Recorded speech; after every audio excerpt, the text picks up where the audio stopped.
এক যুক্তি তারা হাজির করে, এখন ভোট দিলে বিএনপি ক্ষমতা যাবে এবং আবার চাঁদাবাজি করবে, সুতরাং নির্বাচনের দরকার নাই। এই 34টা রাজনৈতিক দলই কথা বলছে। দেশের সাধারণ মানুষ, গ্রামে গঞ্জে খেটে খাওয়া মানুষ, শহরে বন্দরে যাদেরকে আমরা কিছুই মনে করি না, তারা কিভাবে দেশের ক্রান্তিকালে এসে জনগণের স্বার্থ উদ্ধারের জন্য জীবন দিয়ে যায় এবং পরবর্তীকালে আবার সেই তিমিরে ফিরে যায়, তাদের কথা কেউ মনে রাখে না।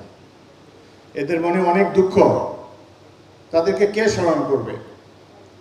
কারণ অতীতের উদাহরণে দেখা যায় যে যারা জীবন দেয়, জনগণের হয়ে লড়াই করে, পরবর্তীকালে তারা নন্দিত হন না। এর কারণ হলো আমাদের রাজনৈতিক দলগুলো অত্যন্ত স্বার্থপর।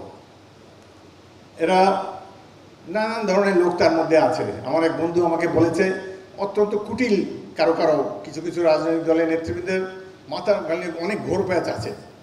বলে তাদের হাতে ছোট্ট একটা লোহা দিয়ে দাও, 15 মিনিট পরে দেখবো এটা স্ক্রু হয়ে বের হয়ে আসছে। এইভাবে যেসব জিনিস চিন্তাও করে নেই। এই যে জুলাই আগস্টের সংগ্রাম, এটা কি পিআরে ভোট হবে, না সংখ্যানুপাতে হবে, না আসন অনুপাতে হবে, এগুলোর জন্য তো কেউ জীবন দেয় নাই। তারা চেয়েছে গণতন্ত্র প্রতিষ্ঠা। গণতন্ত্র প্রতিষ্ঠা করার একটাই উপায় আছে, নির্বাচন দেওয়া। আপনারা যারা মহারথী একবার ক্ষমতার মজা পেয়ে গেছেন, এখন তো আর যেতে চায় না, এখন খালি ঘোরায় আর পেঁচায়।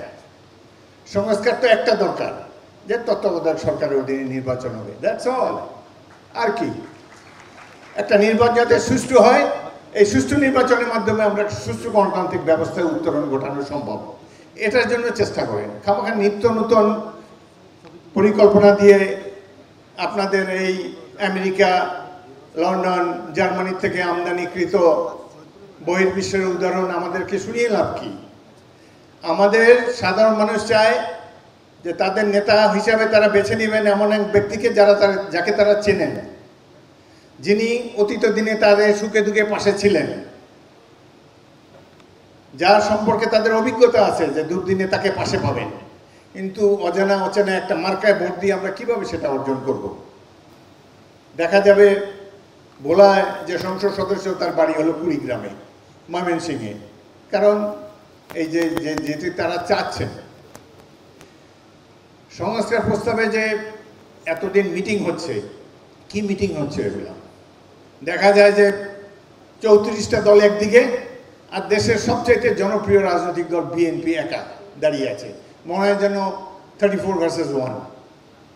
ভাই, বিএনপি সমর্থক সংখ্যা কত আর এই 34টার সদস্য সংখ্যা কত? একবার হিসাব নিলেই তো বের হয়ে যাবে। কিন্তু এখন দেখা যাচ্ছে যে না, অধিকাংশই এটা চায়, ওইটা চায়, এসব বোঝাচ্ছে। পৃথিবীর ইতিহাসে কোথাও নাই অনির্বাচিত ব্যক্তিরা সংবিধান সংশোধন করে। এখানে সেটাই প্রস্তাব দেওয়া হয়েছে। জনগণের সম্মতি ছাড়া, পার্লামেন্টের সম্মতি ছাড়া কিভাবে সংবিধান সংশোধন করতে চায়?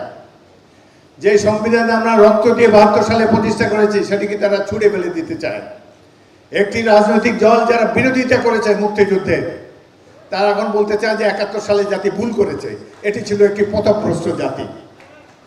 এসব কথা বলার সুযোগ কোথায় তারা পেল? অত্যন্ত দুঃখ লাগে। যুদ্ধে আহত হয়েছিলাম, তরুণ ছিলাম বয়সে, কত স্বপ্ন ছিল, সেই স্বপ্নকে আওয়ামী লীগ বাস্তবায়ন হতে দেয় নাই।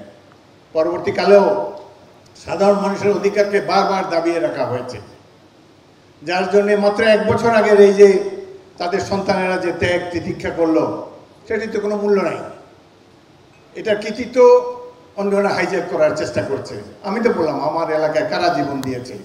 ঢাকা বিশ্ববিদ্যালয়ে একজন ছাত্র শহীদ হয় নাই। কিন্তু দেখা গেল যে সাধারণ মানুষ কিছুই না। সাধারণ মানুষ যে ভোট দিতে পারে না এই 17 বছর, এটা কোনো বিবেচ্য বিষয় না। অদ্ভুত এক যুক্তি তারা হাজির করে, এখন ভোট দিলে বিএনপি ক্ষমতা যাবে এবং আবার চাঁদাবাজি করবে, সুতরাং নির্বাচনের দরকার নাই। এই 34টা রাজনৈতিক দলই কথা বলছে।